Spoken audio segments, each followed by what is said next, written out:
Hey, what's up my piglets and blankets, it's Starlord, and today I'm going to be going over a lot of official news from Bethesda and the interviews that conducted in the last couple of months of 2015 about the mods that will eventually be coming to Xbox One and PlayStation 4 in 2016. Also throughout the video I will be voicing my own opinions about what we can expect, and these opinions are actually completely educational guesses. Well, not guesses, they're educational kind of, based.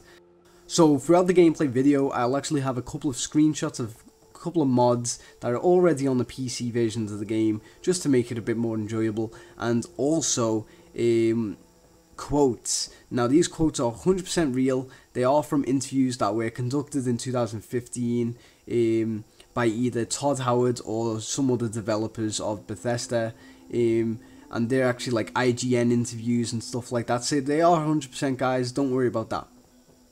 Okay, so for those that are unaware, mods will be available for Xbox One and PlayStation users within 2016. Now the dates are only rumoured, but we can make educational guesses. So 100% fact is that the mods will release on the Xbox One console first. This, according to Todd Howard, is because Microsoft are already PC based. They have knowledge and insight about how mods for games will work, so they can kind of implement their own kind of, own ways to cooperate with Bethesda about how to get the mods to work on the consoles. So that's why it's releasing on Xbox One first. Okay, so let's get on to our first actual screenshot of the interview, and Todd was basically asked, how are you going to handle all of these extreme mods on the game? How far are you going to let them go on console? And he had this to say: just like Skyrim, there are mods that can break your game pretty wildly, and so we have some safety things on console for that, but at the same time we're going to also let people break their game. Now this is pretty much my favourite news, to be honest. It pretty much says expect everything, and the best thing about it is they have things in place that basically won't crash your Xbox or your PlayStation 4 to the point where it's unusable or anything like that. So this is probably my favourite news about the modding so far. Now in that same interview, Todd was actually asked what kind of things can they expect on the console mods, such as like what will you approve, what will you find disapproving, and he had this to say: we don't want to be heavy-handed about approval. We'll have to see how we go through that. The plan is that it goes through Bethesda.net, but outside of things that we should normally take down. We take down things on Steam Workshop if it's got things that are illegal, or things like that. We'll do the same thing. Okay, so I think everyone expected this. I mean, don't be expecting a dildo launcher. It would be great. I mean, I'd love to see a dildo slap off fucking, that old lady's face, that crackhead lady. I'd love to see a dildo just slap her cheek and just one of her tooth comes flying out. It hits the dog chokes on it. I don't know, I'm kind of sick like that. But Bethesda doesn't want their game completely tarnished, so they have to keep on top of the content that people are making, and yeah, so I guess we all expected that, to be honest, so there's no big surprise there. Now, talking about rude mods, they were asking about nudity or porn being in a, Fallout 4 console, and he actually said, either your nudity or porn, that kind of stuff, or you're taking assets from Halo, though Microsoft might allow that. We'd have to get approval, but like generally if someone uses assets from another game, we have to say no, you can't do that. So basically anything copyrighted could get them in trouble, and they don't want that. They don't want to fucking, they don't want to be sued or anything like that. So I can basically kiss my Starlord helmet goodbye.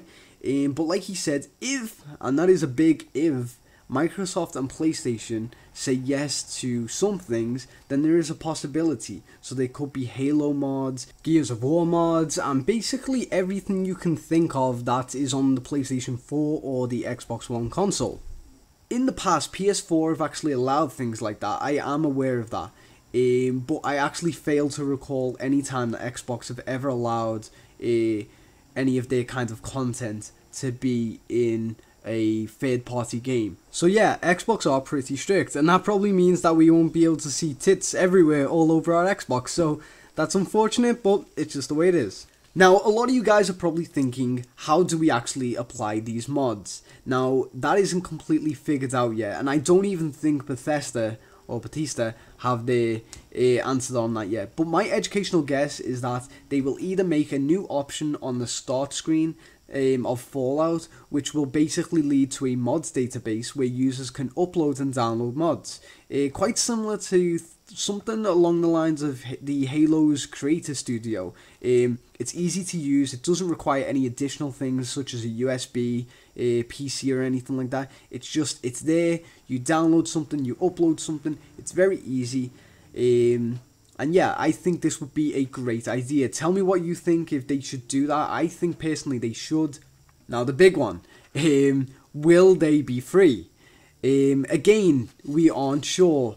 But I'm looking at evidence from the past, and I would probably bet my pink G-string that they'll be free. Bethesda are a generous kind of studio. They are. I've got to admit, they give us a lot of content for little price. And they're one of the only few great game developers out there. And they don't want to ruin that, you know, they don't want everyone's opinion of that being completely ruined. So, also, not a lot of you may know, but Skyrim, when the mods first came out for Skyrim on the PC, users actually had to pay for them. But later on, that option was removed, and all of the mods were for free for everybody. They could download wherever they wanted, they could upload wherever they wanted, and that was great. And I think that the developers will probably learn from this, and they will kick off the console mods completely free. So if they do that, great thing. But like I said, mods on console, that is absolutely crazy in its own right anyway. I would probably pay for them anyway, seeing as they add like a lot more game options. It just makes the game last a whole lot longer and make it a whole lot better. So if you do have to pay for them, I have no problem in that. Just saying. Anyway guys, that has pretty much been it for today's video. If I did answer a lot of your questions, please do give it a like. If you still have some questions, feel free to comment. I'll try and answer as much as I can. But if you go and follow me on my Facebook page, I respond pretty quickly over there. I have a lot more time to roam around on Facebook rather than YouTube, due to my family and, you know, my house and work and stuff like that. So yeah. Anyway guys, until next time, I've been Starlord. See ya.